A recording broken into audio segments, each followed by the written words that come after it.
Prime Minister, there's still a significant population in Canada that's refusing to get vaccinated despite all the things you've done, travel restrictions, vaccine mandates, you coming out here at press conferences imploring them to get their shots. In France, they're bringing in new measures with what President Macron calls his intent to piss them off. Wondering what you were going to do that you haven't tried already to reach these people who are continuing to clog up the ICUs. Well, I think, first of all, we do have to recognize that the vast majority of Canadians have stepped up, have been there to get themselves vaccinated, to protect their loved ones, to protect frontline health workers, and that is significant. We're amongst the top countries in the world in terms of citizens stepping forward to do the right thing. So it's not just about governments and health workers frustrated that there are Canadians who still continue to choose to not get vaccinated. It's fellow Canadians as well. When people are seeing cancer treatments and elective surgeries put off because beds are filled with people who chose not to get vaccinated, they're frustrated.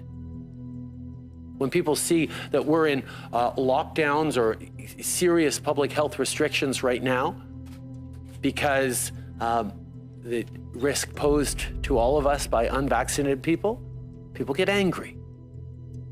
And we have put forward many, many different measures to encourage, to reassure, to incentivize, to educate, to cajole, to remind people that it's never too late to do the right thing. It's never too late to go and get your first dose of vaccine. I can tell you that that frontline health worker who's giving you your first dose of the vaccine, even now in January 2022, will be immensely pleased to be able to give you that first dose of vaccine even today, because they'd much rather be giving you an injection of vaccine than intubating you in an ICU. This is Dan Dix here reporting for Press for Truth. We've got a lot of news to cover in today's video, guys. Bombshell information. We're going to show you the numbers they do not want you to see, so stick around for all of that, guys. And you may have also noticed that today just happens to be the one-year anniversary of the so-called insurrection. Well, in case you missed my coverage on that, here's my thoughts on that. You are being lied to. Proof the Capitol building insurrection was a setup. So check that one out, guys, if you want to see what this anniversary is actually all about. But today, we're going to be talking about this. Canadians are angry with the unvaccinated, Trudeau says. At this point in the pandemic, with widespread new restrictions and postponed surgeries for tens of thousands, Canadians are angry, according to the Prime Minister, stoking the flames of this heated two-tier society, pinning the vaxxed against the unvaxxed. We're also going to look at this, guys.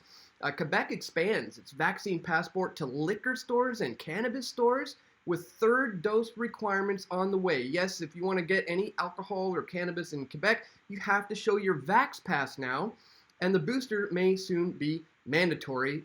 Actually, it will be. Quebec will expand its vaccination passport system so that users will eventually be required to have 3 doses of the COVID-19 84 vaccine in order to access society, ladies and gentlemen. Meanwhile, new measures, COVID-19 84 measures, could spell the end of thousands of Ontario businesses as Ontario launches into another lockdown. And of course, this is all based on the fear and the hype over the Omicron variant, which is why, folks, today we are going to take a close look at this, the actual hospitalization numbers coming from the Ontario government. And we're not talking about the case numbers, because cases mean nothing. Cases are irrelevant. Cases, because they count active and presumptive cases. And as viewers of this channel know, presumptive cases also includes people who have been contact traced. They haven't even been tested. We don't know if they're positive or negative. They may have just been contact traced in a restaurant. They're all counted as a case. This is why case numbers are driving up, which drives up the fear state. We're also not looking at the death numbers today, because the death numbers, as I pointed out over the years, are also highly fudged. Somebody can go into the hospital because they were killed by a motorcycle accident.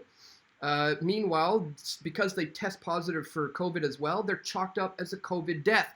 That's how it works, guys. So I'm not making this up. I'm not lying. It's not conspiracy theory. Check it out for yourself. That's how it works. And now I'm going to show you that's exactly how it works with hospitalizations also.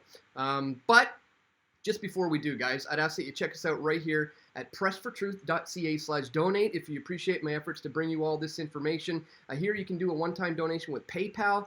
If you're in the Bitcoin space, you can contribute some Bitcoin by clicking on that banner there. You can become a patron of mine, contribute a monthly recurring contribution by clicking on the Patreon banner. And we also accept other cryptocurrencies. You can check that out there. If you don't want to be on Patreon, you can also subscribe monthly with this recurring subscription payment system I have here that goes directly to me. You don't have to pay to a third party like Patreon.